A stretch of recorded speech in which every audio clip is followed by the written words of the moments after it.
He's been dubbed the haiku killer after the traditional three-line Japanese verse he left behind after bludgeoning 5 of his neighbours to death. The gruesome murders... Welcome to Psycho Killer, the podcast for true crime lovers everywhere. This case concerns the savage murders of 5 elderly people in the remote Japanese hamlet of Mitake in August 2013. Now, with just 15 inhabitants, Mitake lost a third of its population in a single night of unbelievable violence. ABC News correspondent Mark Willacy went to see the devastation. Police believe the killer snuck into this home after Makoto Satomori and his wife Kyoko had gone to bed. He then bludgeoned them to death and set the place on fire. The killer murdered 3 more elderly residents, torched their homes, and then fled into the dense forest, where police found him cowering in his underwear a few days later. His name was Kosei-homi. He's currently on death row for his crimes. The murders were especially brutal. Each of the victims was in their 70s or 80s, and each had had their skull smashed in, probably as they slept. And that haiku, that traditional poem, intrigued me. What did it mean? Who did Homi write it for? And why did he leave it behind? Yeah, well, it seems to have been for the police and the local community to discover, a kind of taunt after the killer disappeared into the mountain mist like an onro, a vengeful ghost. I've become fascinated by haiku. As our Twitter followers will know, I've even had a go at writing a few. And through my interest in Japanese poetry, I've made friends with a haiku expert, Pippa-Phillips from Kansas City, Missouri. Pippa describes herself as a haikanokist, a recovering academic, a comic dabbler, and a fictionalist. She's also lived in Japan, studied Japanese, and Japanese literature. So, who better to provide a unique perspective on the haiku killer? We jumped on a Zoom call, and Jack started by explaining what a haiku is. I mean, firstly, if from my understanding, is a pure haiku is a 3-line short poem of 5 syllables, then 7, and then 5 again. So I'm going to have a go at this in Japanese, and I'm reading it as Sukibi shite kimuri yorokobu inakamonu. Now that follows the syllables that I'm talking about.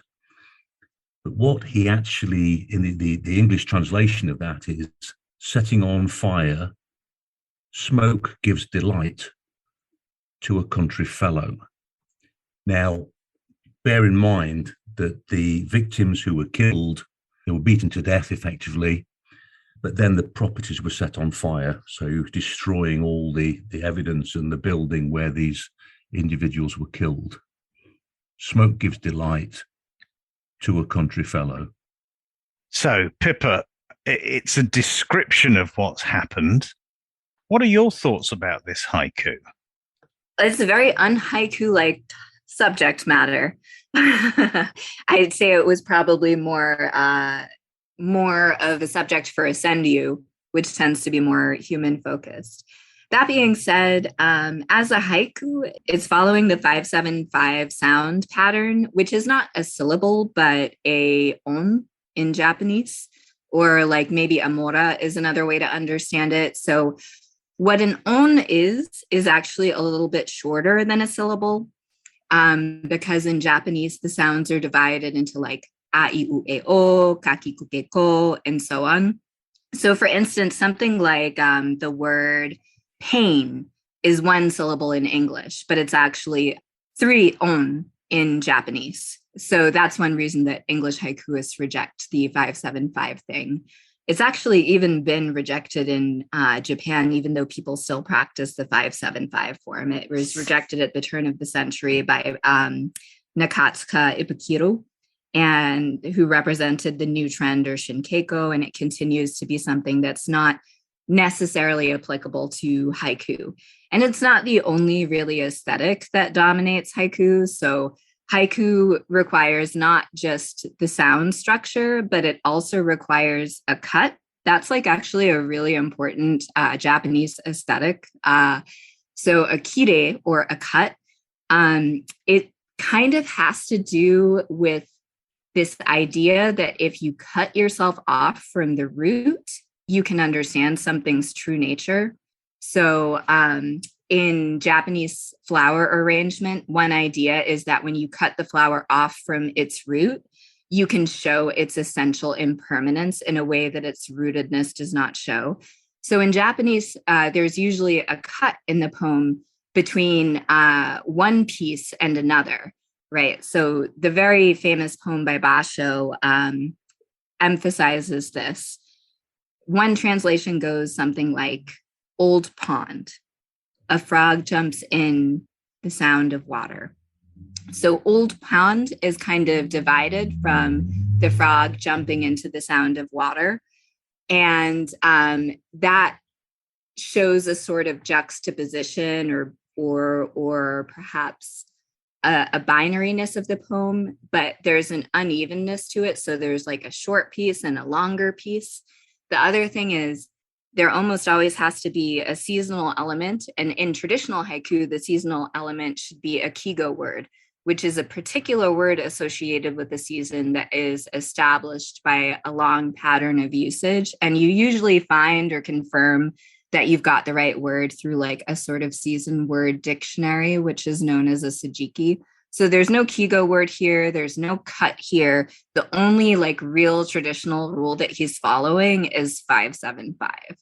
And he's also speaking in kind of like an entire sentence, which is generally discouraged in haiku. So by haiku standards, it's really not the best. And I'm pretty sure that this gentleman probably had a sort of just everyday layman understanding of haiku, because I think in Japan, for people that don't know about haiku, even though it is obviously much more popular there than it is in the United States, I think it's also very common for Japanese people to be limited in their understanding of haiku and to kind of stop at like the 5-7-5 sound division. But that's really like just the absolute minimal condition that is necessary to meet for haiku traditionally. This expression, country fellow, does that have a particular resonance about it, something that could be seen as pejorative or taunting?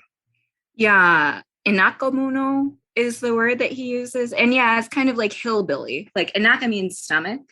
So I think it's just a sort of like a stomach guided fellow. But yeah, it's a pretty pejorative form, although it does fit that 5-on pattern. So well done. It could have been a good senryu, maybe. Who do you think he's referring to? I think, it's a little bit hard to say because the actual person that he's referring to is not in the poem. And Japanese is a highly pragmatic language in which things are often not spelled out to begin with. So, for instance, a word like taberu, which is just the infinitive of to eat, depending on the context, it can mean something like, what are you eating? Or do you want to get something to eat? Or please eat this. It really sort of depends. Here, like all that the poem really says, the first line is tsukebi shite, which means on the day. And then you have the next line, which says kimuri yorokubu, which means smoke and then rejoice, or like rejoicing in smoke. And then you have inakamono, which is hillbilly. So in a way, like I personally interpreted this as him just saying in a very simple way that he is rejoicing in the smoke and that he is the hillbilly. I think he was found, like wandering around and not quite in his underwear and had been expressing this idea that he'd been cut off from the community. So I could see it applying to himself. That being said, from what I read about the case, he did go out of his prefecture to work in a bigger city for a while. So it would be difficult for me to think of a person like that referring to themselves as a hillbilly unless it was some sort of form of self-flagellation in a way. That's really interesting. I'm reading it more that he's having a go at the victims of this, because he as I understand it, he came to look after his elderly parents in this small hamlet, maybe 20 years before, and stayed. But he came with a sort of persona that he'd lived maybe in a city, and he was more cultured and more worldly wise than these country folk that he was now living amongst. So he's having a go at them, saying, "I'm better than you." And as I understand it, there was a quite a long build-up of disputes between him and the other residents, but he was looking down on them as some inferior people who, weren't worthy of his high development that he'd had sort of away in the city wherever he'd been. But clearly he could have, after his parents' death, I guess he could have gone back to that city, but clearly a mixed up individual. But I read it the other way, and that's interesting how, the interpretation could be either way. It is ambiguous. Well, haiku is a very ambiguous form, or is suggestive, perhaps is a better word. Now that you say that, though, I'm looking on this poem and I'm ruminating on this poem, and I can see it being set up in a way that the final line could be something like wood, or like a bundle of sticks or something, right? Pleased with the smoke from a fire I set. And then you could just juxtapose that with an element of like the thing that you're setting on fire. And he did set these people on fire. So it could very well be a poem saying like, I'm pleased with the smoke from the fire that I set. And then we have a juxtaposition with Country Bumpkin, not as the person who's enjoying the fire, but as the person who is producing the fire. Sure. It's great because I'm looking at it from my policing experience and probably, looking at it in quite sort of plain detail, but with your depth of knowledge of haiku and Japanese culture, you can read far more into it than I can, because I'm really looking at the English translation of it, plus his motivation, plus his personality and probably his mental state at the time. Whereas you can go so much deeper, and that's really fascinating. I think I remember now that you bring it up, reading about him presenting himself in a certain way and like driving a better car and being kind of bellicose in general. I think he was at least 9 years younger than the youngest person that he killed. And to me, like a lot of this killing seems to have to do with his status in the community and his sort of displacement in the community, because Japan is a really communal culture. And the more traditional that you get, and the more that you get into these areas that haven't been completely modernized, your embeddedness in a community and your face is just so incredibly important that if you are rejected, it is almost kind of like a form of death. Like social death is much closer to the death of an individual in Japan than it would be in the States or England. Wow. From my understanding of the case, there was some dispute between whether that was a fair characterization, between whether he'd been ostracized by a community or whether he had ostracized them. That being said, I've often heard it said that in communal cultures, there is this method of excising someone from the community when they really threaten the integrity of the community. I know that it's common in Inuit culture as well, because the environment makes it so necessary for everyone in the group to cohere, at least in Inuktitut culture. In Japan, I mean, it's similar. Like we all know that it's communal. I can't really speak to how it is to lose face as a Japanese person in a Japanese society, because I've only experienced my life as a foreigner in Japanese society. And it was always very clear that I was treated very respectfully, very politely, but that had no real place, only a temporary place in Japanese society, which is perfectly fine as far as I'm concerned, to be honest, because that's like they're right. And there are a lot of benefits to communal culture that I think people from Western cultures don't really appreciate until perhaps they've lived in communal cultures for a while. Yeah, one of the things that intrigued me from the reporting of it as a journalist was the way that the Japanese journalists' analysis differed from a traditional Western analysis of a homicide. They interpreted the crime as reflecting on the failure of human relationships within the community. Well, as an American who comes from a country with a very problematic criminal justice system, I do know that there are two approaches to crime in the West anyway. Just to regard a crime as an action that an individual has perpetrated versus regarding a criminal action as a sort of symptom of a societal problem. Right. So I can definitely see how Japanese people would be more amenable to an understanding of crime as a social problem rather than as a problem of individual failure that should be addressed individually. I can definitely understand how the crime would be analyzed to that point as a failure of community rather than a failure of individuality. But I think there's probably something to that. Maybe not in this case, but like generally, I think there's probably something to that understanding of criminality as it being a symptom of a failure to adhere of a community. Jack, what do you make of that coming from 30 years as a police officer and 10 of those years on the murder squad? It was really interesting to see the reporting, as you've said, and how the introspection about the old ways of Japan and the community thing. I mean, as a police officer, I would really cut right through that, as much as it makes it the great story that it is, you know, in terms of us talking about it now. But as a police investigation, this individual has been there for 20 years, and he's for whatever reason he's stayed in that community but found himself not really part of it and not be able to achieve maybe the things that he wanted to do.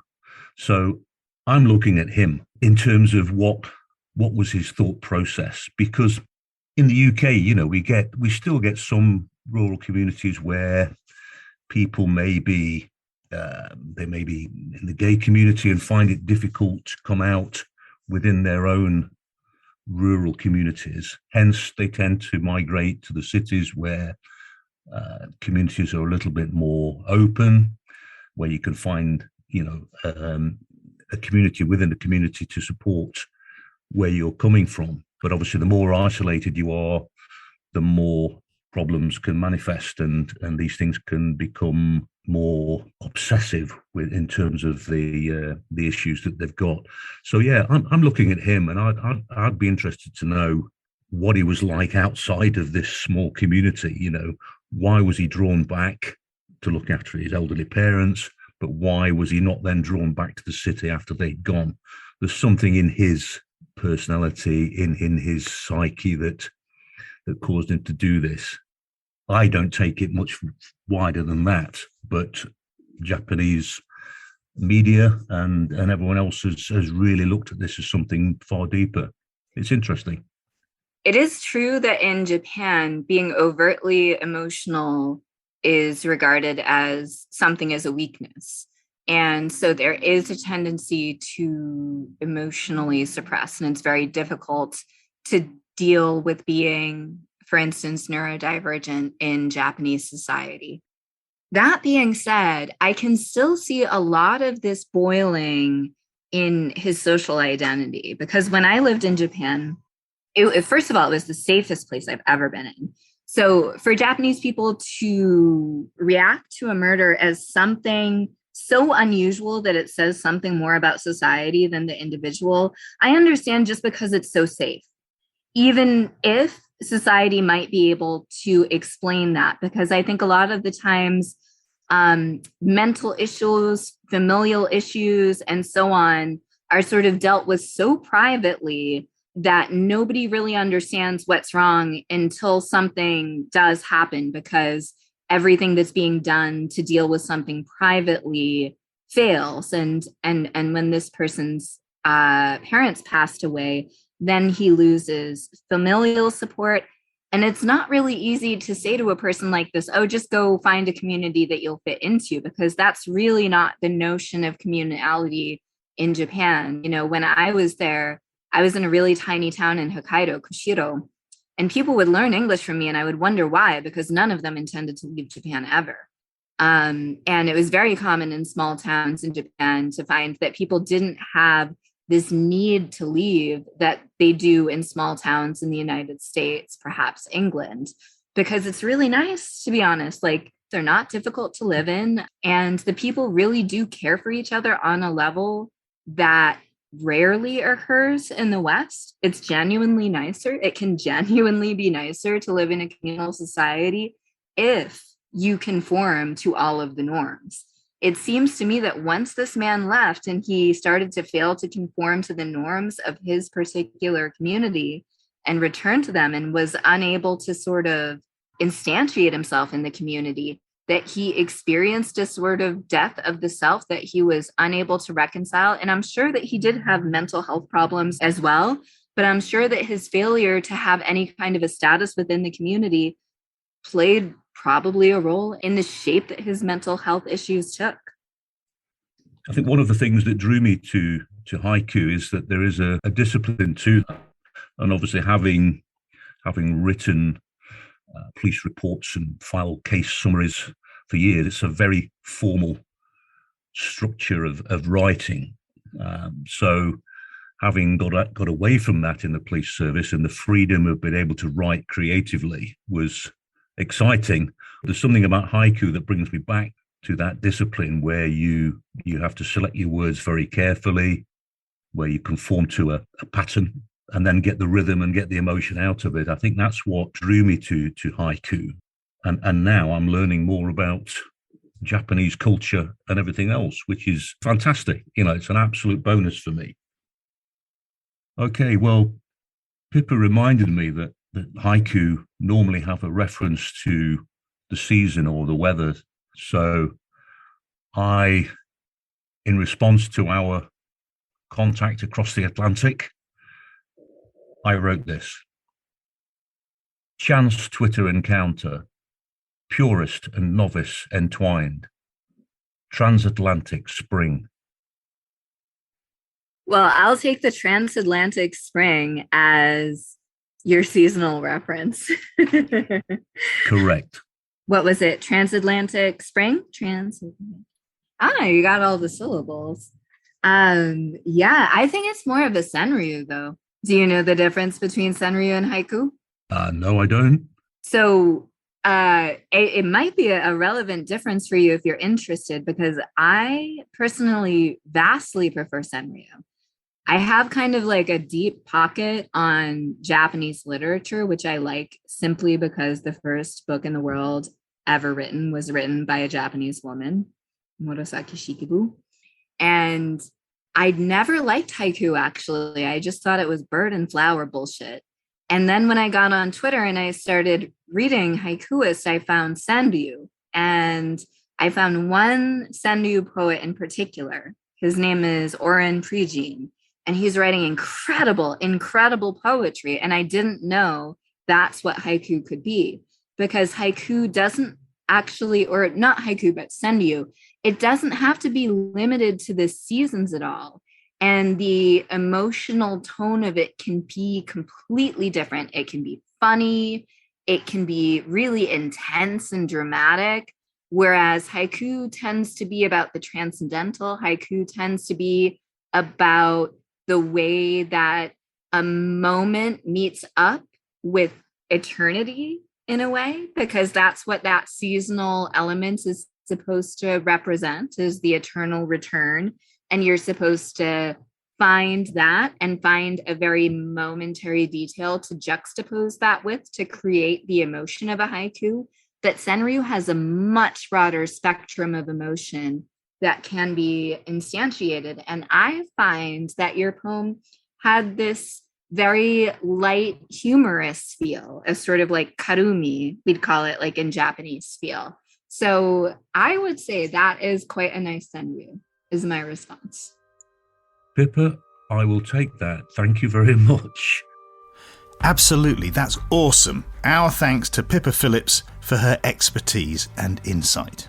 If you'd like to find out more about Pippa, she engages with her 3,000 Twitter followers at Ipsa herself. That's India Papa, Sierra Alpha, then herself. Or support her haiku quest at kofi.com/vegan. We'll pop the links in the bio. And on Twitter, we are at PsychoKillerPO. That's all one word, at PsychoKillerPO. Please do join us again soon on the dark side for another Psycho Killer shocking true crime story.